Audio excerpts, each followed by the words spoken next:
Yes, mbaniriza akaddi kano mwasibye mutya mwenna abafollowinga Faadi TV nembebaza nembagamba nti kyemwakola kyamaanyi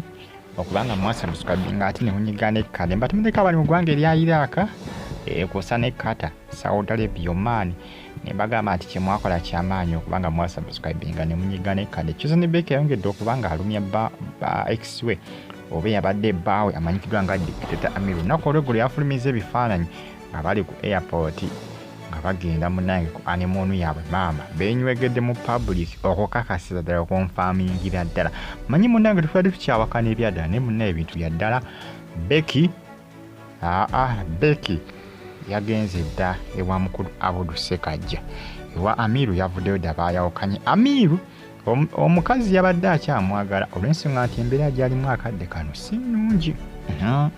Yalumbiddwa n'ekisujja oluvannyuma lw'omukyalo mulekawo ekisujja kyalumbye Amiru musajja wattu era embeera gy'alimu akadde kano si nnungi. Current situation gy'alimu akaseera kano si nnungi. Ekisujja kyamukosezza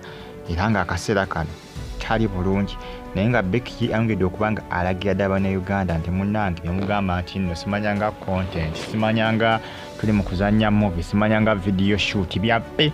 Manyi abayimbi bangi nnyo badde batera okukola obuntu naye ng'oluusi video shoot nga yaluyimba tugamba oba oli awo bagenda kukola mikolo oba beekyaye gamba n'otabulwa naye ate mugenda okukizuula okuliolayizinga nga yabadde video shoot. Akati Becky bangi nnyo abadde munange balowooza nti oba oliwo video shoot biri byonna eby'emikolo byonna twatugende. Ekyamazima naye nadde manyi video shoot nga manyi nti Abudu Sekajja yalinga video vixen yagenda okukola ki, yagenda okubeera mu video ne munange gye biggweredde ebintu bya ddala era nga Chosen Becky tumuyozaayoza wabula omugambo mungi nnyo ku social media abasinga ddala kubanga bamusabira essaala embi abagamba nti bijja kugwera maziga. Olw'ensonga mbu Becky asose nnyo okutimbatimba relationship ye ne Sekajja basusizza nnyo okutijja ku social media.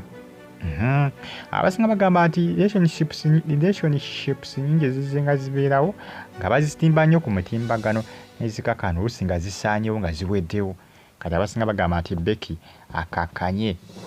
akakanye ku muliro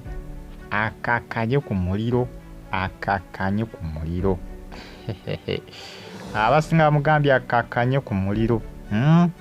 oba si ekyo biyinza okugwera maziga kuba nti abalogo bangi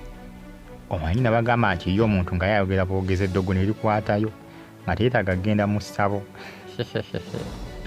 ayogera bwogeza eddogo ne likola ki erikwatayo era bangi balabudde Becky ne bamugamba genda mpola Becky ojja kakana ng'otomedde kubanga bajja kukufuuyira emmindi bajja kuloga eri omuntu nga teetaaga na kufuna mmindi eddogo lyokukwatayo mu kwogera bwogezi. Abasinga bamugambye nti waabeeyagala ne Sekajja balekerawo biteeka mu social media, balekerawo okwenywegera mu lujjudde, balekerawo okukola ebintu bwe bityo. Abasinga bagamba mbu Becky engeri mbu gy'ava e Masaka mbu amaalo engeri gy'aliwa e Masaka mbu byonna maalo. Kati n'omunanga wawe tuli ndowooza namwe ebifaananyi mubirabye mwongedde okubanga mukakasiza ddala. Manyi bangi abadde bawakana nange nali mbibuusabuusa newankubadde nasooka kubanga mbawo amawulire nange nali mbibuusabuusa naye ku luno ekyamazima kyo nkonfaaminzira nkakasiza nti ebintu bya ddala Becky akosa ne Sekajja omukwano gwa ddala, relationship yaabwe ya ddala, laavu yaabwe ya ddala, si bya lwali ate si bya kontenti, si bya kubalaata, ebintu bya ddala, ebintu bya laali. Mbeebaza nembagamba nti kyemwakola kyamaanyi okubanga mwasubscribinga ate ne munyiga kade bagita Faadi TV followinga KR TV Uganda now waliyo Faadi UG News nenga munange Chosen Becky ebintu ne Sekajja bongedde okuba bakola ki babikola mu lwatu bagenze ku animunu e Sudan eri abagenzi bagenze Sudan bannange Bannayuganda ekyamazima tewali amanyi ggwanga kiri bwagenzemu ku anemoonu yaabwe teri amanyi kuba nabagamba nti bagenze Sudan nabo batebeeza butebeeza olw'ensonga nti waliwo ebifaananyi byonna byakoze ki byafulumye biraga nti ne bakoze ki nti bagenze Sudan abadde bali ku airport nga bagenda kulinnya nnyonyi tebona kugamba nti